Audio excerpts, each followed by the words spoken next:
एका शिरसाट सारख्या अर्ध्या चड्डीत खाली येणारा, गुद्द्यावर जाणारा, बेडरूममधले छायाचित्र मिळणे, त्यांचे पैसे मोजण्याचे, माझ्या लोकांसाठी मी 38 कोटी सोडून दिले सांगणारे असे भामटे, गळाला लावून गेलेले, पक्षाशी गद्दारी करून गेलेले आदित्य हे अष्टपैलू नेतृत्व आहे. हे महाराष्ट्रापुरतं नाही, हे देशाला पण आहे. मुलींना कोणी स्पर्श करत होता, कोणी घेऊन जात होता, आणि मग अशा वेळेला स्थानिक पोलीस स्टेशन यांचे गुप्तहेर करतात काय, हा प्रश्न. आज तुम्ही 6 लोकांना पकडलंय, पण ते 6 लोक कोण आहे? ज्यांचं तुमच्याकडे ॲडमिशन आहे, ज्यांनी हा संपूर्ण शो बनवला त्या लोकांची आहे. त्यांना पुरवणारा, त्याला पुरवणारा, कारण जो पांडे म्हणून आहे तो फक्त पांडे नाही आहे.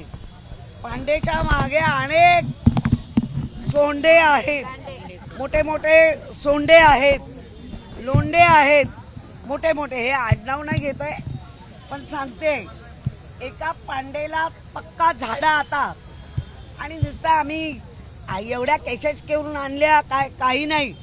पोलिसांच्या कागदावरच्या ह्याच्यावर विश्वास नाही, कारण शाळा, कॉलेज आणि जिथे जिथे मुलांचा वावर आहे, मग तो मॉलमध्ये असेल काय, सगळीकडे जर असं मिळायला लागलं आहे, तर ही तरुण पिढी आपल्या सर्वांचं राजकारण बघता, फोडाफोडीचं राजकारण बघता, कोणी कोणावर विश्वास ठेवायला बघत नाही आहे.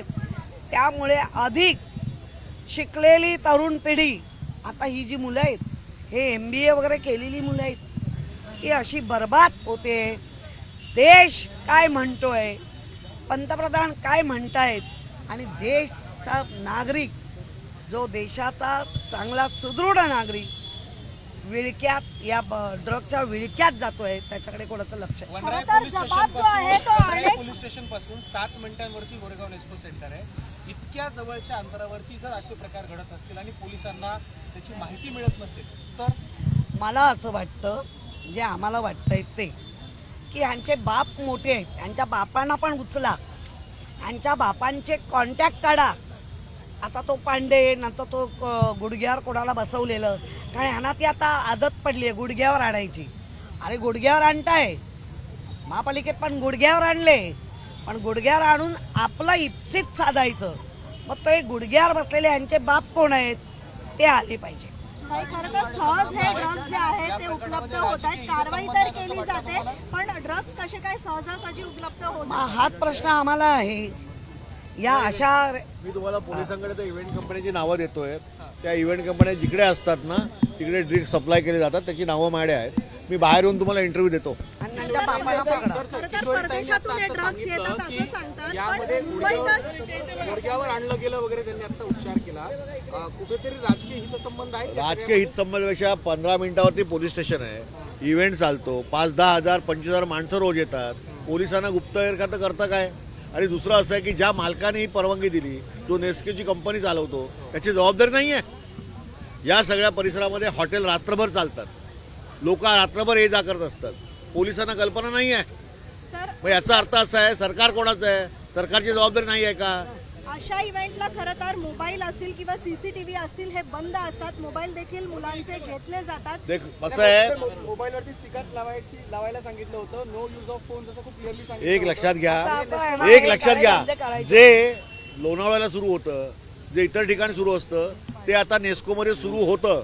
ते सुरुवात केली होती, ती मुंबई शहरात सुरुवात झाली आहे. ही कायदा व्यवस्था ही राज्याची. आणि मग आमचं म्हणणं असं आहे की आज ताई आल्यात, पहिला नगरसेवक आहेत, आज तो हा आमचं आंदोलन आहे. आज ही पहिली स्टेप आहे. आम्ही इकडे DCPला निवेदन देणार आहोत, CPला पण भेटणार आहोत.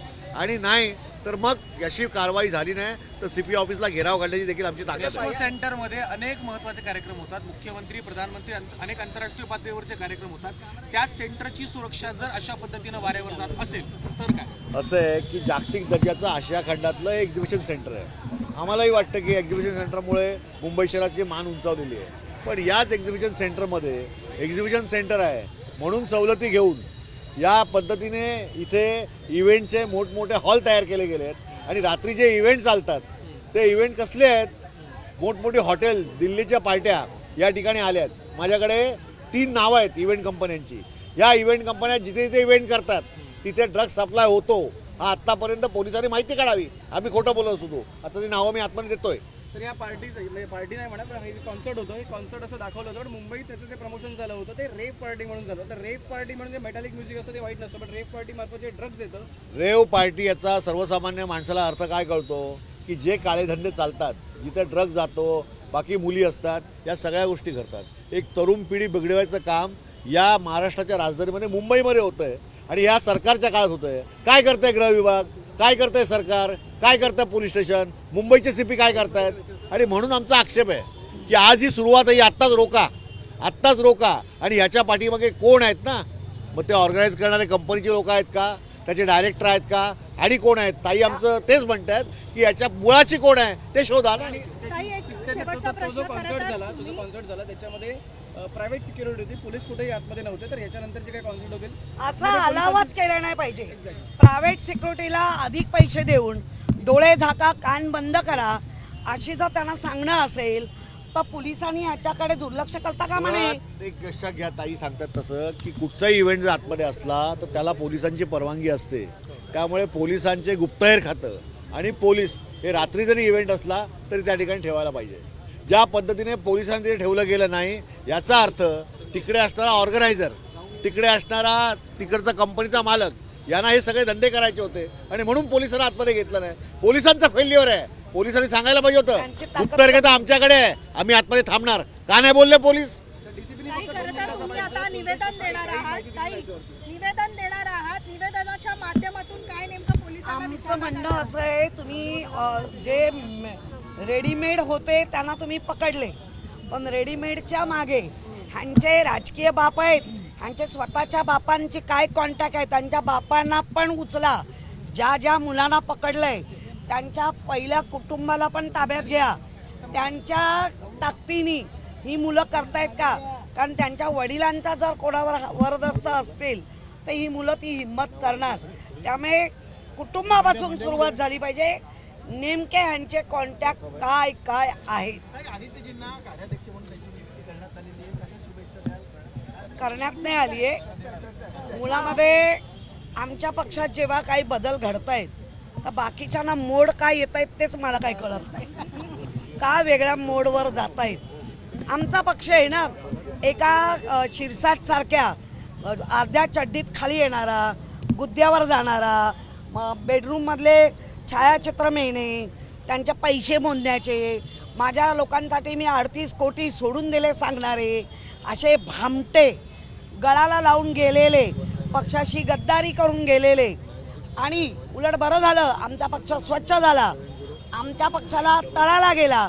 अरे मेल्यानू तुम्ही गळाला लागलात त्याचं बघा, तोच आहे. ऐका, आमच्या पक्षामध्ये आमचे वरिष्ठ सगळे नेते आहेत.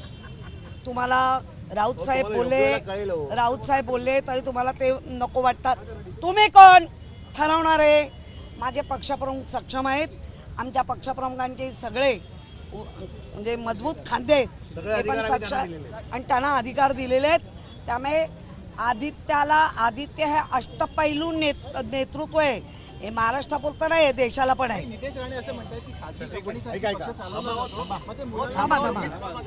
असं आहे की आज आम्ही आंदोलन करतोय. आज आम्ही पोलीस आयुक्तांना पत्र इथून पाठवतोय. यांनी ऍक्शन घेतली नाही तर आम्ही CPना भेटणार, CPना सांगणार आणि पोलिसांना आम्ही सांगतोय की आजपासून कुठचाही इव्हेंट आतमध्ये होता कामा नये.